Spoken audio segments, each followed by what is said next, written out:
人在停车时听到件可怕的事，广播报道1小时前小镇银行遭到2名匪徒抢劫，目前对方正带着200万赃款四处逃窜。二人驾驶着一辆尾部受损的绿色汽车，请民众小心，并在发现行踪后立即报警。雷哥听后也没在意，认为自己不可能这么倒霉碰到对方。可不久后，一辆绿色汽车就驶入这里，原来此处是方圆200公里内唯一的加油站，而恰巧今天这里油泵损坏无法加油，所幸公司加油车正赶往此处救急，没办法，劫匪只能走入一旁的餐厅等待起来。没一会儿，坐在窗边的雷哥就发现了门外汽车，看着他一脸惊恐的表情，老板安娜热心的询问起来。雷哥见状，连忙以推销刀具的名义让他坐下，随即迅速将自己的发现告诉了对方，同时提醒安娜不要看向窗外和劫匪，以免可疑动作让对方察觉到异样。却不知警惕的老马在二人接头后便一直盯着他们。没一会儿，安娜就假装若无其事的起身离去，随即回到吧台后连忙打电话报警，可还没等打通，老马就已举枪站在了身后。等警长接起电话时，对面已经挂断，他见状也并没在意。殊不知劫匪此时已将餐厅控制住，老马先用匕首将电话线直接割断，然后坐下与二人谈判起来。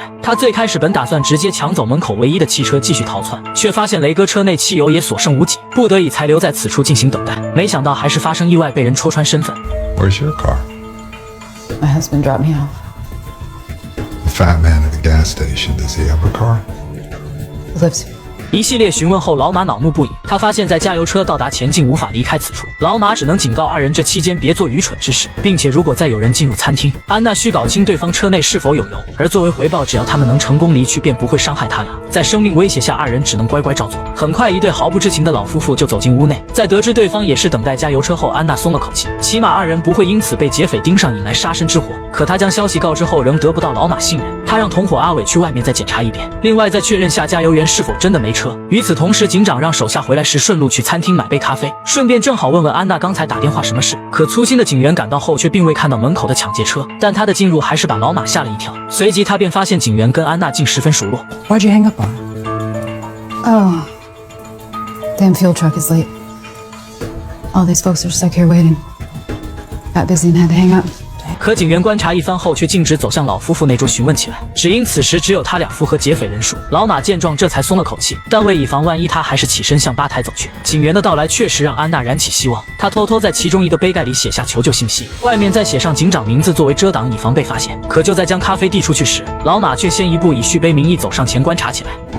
Charlie gets a special one. Charlie doesn't like sugar in his coffee. 通过聊天，老马才得知警长竟是安娜丈夫。另一边确认完的阿伟正准备返回，却突然看到门口停了辆警车，心虚的他立马慌张起来，连忙掏枪偷偷趴到窗边观察情况。雷哥见状，鼓足勇气想要告发，可对方凶狠的眼神却又让其犹豫起来。而就在转移注意力时，阿伟却发现警员已打算离去，慌张收枪起身的他直接与对方撞个满怀，几杯咖啡全部倾洒在地，而写有求救信息的杯盖恰巧因正面朝上，并未被看到。安娜见状却有些绝望，老马的紧盯让她不敢再搞小动作。本来安娜还想多加糖让丈夫察觉到异常，但背后利剑般的眼神让她最终还是没敢轻举妄动。粗心警员就这么毫无发现的离去，雷哥只能看着希望离自己逐渐远去。而没一会儿，加油员就传来个更加绝望的消息：加油车在来的途中发生交通事故。虽然公司决定再派一辆，但估计抵达时会很晚。但细心的加油员在喝水时，却发现电话线断掉的情况。可在不远处老马的紧盯下，为了对方安危，安娜只能谎称是不小心扯断。而就在此时，又有辆车驶入加油站，不耐烦的小太妹刚要按喇叭，就被同伴一把抓住。只因小伙第一时间就发现了不远处的抢劫车，而如此警觉是因二人是经常盗窃的小偷。他立马意识到赃款可能就在后备箱中，胆大妄为的他立马升起将其盗走的打算。虽然二人已经极其小心，可此举还是被雷哥看得一清二楚。但他犹豫良久，还是决定不出声提醒，以免劫匪暴露后一怒之下将所有人灭口。可就在此时，吃完饭的加油员走了出来，慌张的小偷连忙将撬棍踢进车底，然后谎称加油站没人，刚刚在四处寻找。这番说辞虽没引起对方怀疑，但彻底暴露的二人也没机会再进行盗窃，只能进入餐厅边观察边等待机会。虽然老马二人看着就很像劫匪，但也不能这么武断地排除掉那对老夫妇，甚至就连独自一人的雷哥都有变装可能。而就在屋内气氛有些微妙之际，外面就再次驶来辆汽车。更兴奋的是，这次终于来了位救星。大刚除了是安娜哥哥外，还是位正在休假的警员。老马见又来新人后，照常上前防止安娜告密，可看到陌生人靠近大刚的手，下意识就搭到了枪上。如此警觉让老马有些畏惧，连忙假意热情地攀谈起来。可通过试探得知大刚的车是满箱油后，老马决定不再等待，准备冒险夺车。他先通过点餐将安娜哄骗过来，接着一把将其劫持当作人质。 Listen up! Everyone put their hands up and do exactly as I say. I'm gonna need the keys to that truck of yours. Just in case you're thinking of doing something foolish, we're taking this little lady with us.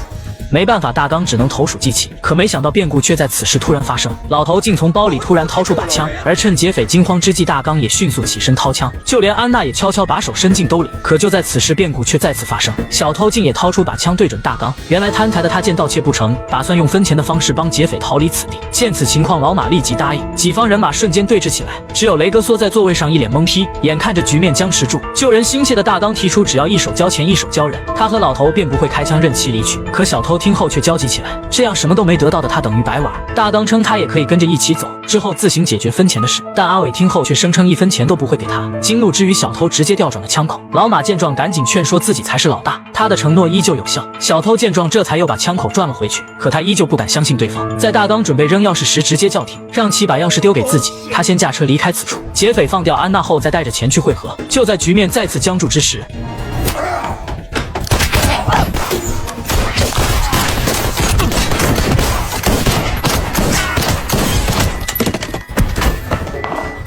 一番乱战后，屋内众人几乎全部身亡。2名劫匪虽幸运活了下来，但老马也在刚才的混乱中身受重伤。阿伟见状，只能先控制住见势不妙率先躲起来的太妹和雷哥。可就在此时，门外再次传来推门声，下一秒阿伟就被一喷子击倒在地。原来是听到动静的加油员赶了过来，可刚进屋的他还没等看懂怎么回事，就也被老马清空弹夹直接干掉。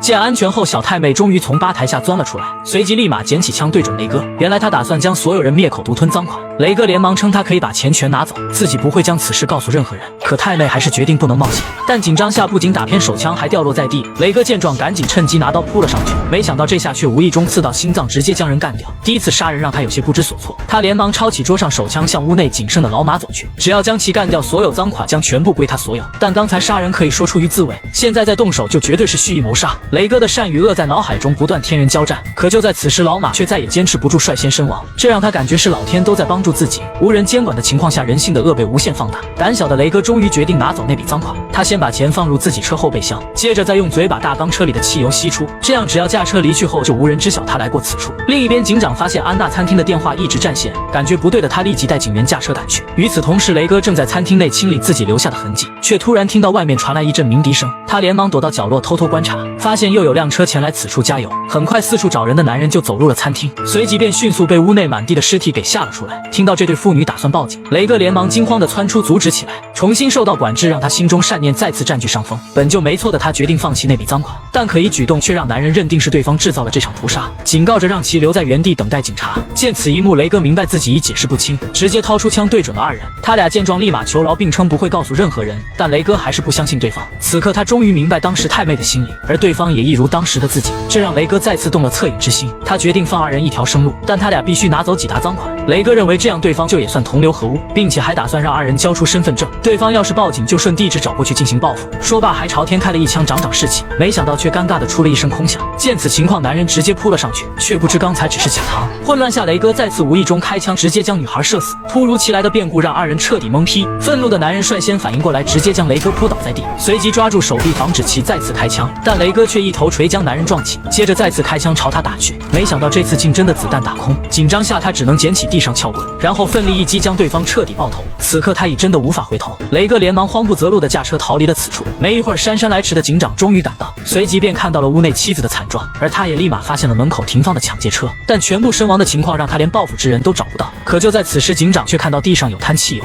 并且那洒漏痕迹一直延伸到公路上，他立马意识到真正的劫匪可能已驾驶别的车逃离了此地。警长也不管自己的猜测对不对，让警员留下保护现场后独自追了上去。与此同时，正在逃窜的雷哥车子却逐渐熄火，而路面上洒漏的汽油也延伸了一路。检查后才发现是之前战斗时子弹击穿了油管，没办法，他只能拿着钱弃车逃跑。可刚走没两步，就看到坡下竟有辆侧翻的卡车，原来正是那辆出了交通事故的加油车。但现在他空有大量汽油却毫无用处，而此时警长也顺着踪迹找了过来，后备箱的刀具让他更加认定对方就是凶手。很快四处搜索的他便看到了不远处的雷哥。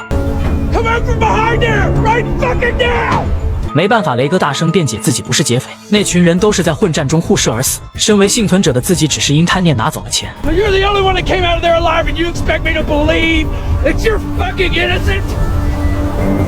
Yes! So what about your knife in that girl's chest? 听到这，雷哥在无力争辩，边后退边掏出打火机，接着点燃地上汽油后飞奔着逃跑。可没了掩体后，几枪便被警长击倒在地，但警长也被随后的爆炸所淹没。虽然雷哥再次成功将人灭口，但自己也因受伤太重无力回天。这次他将与钱财一起埋葬在荒芜的戈壁中。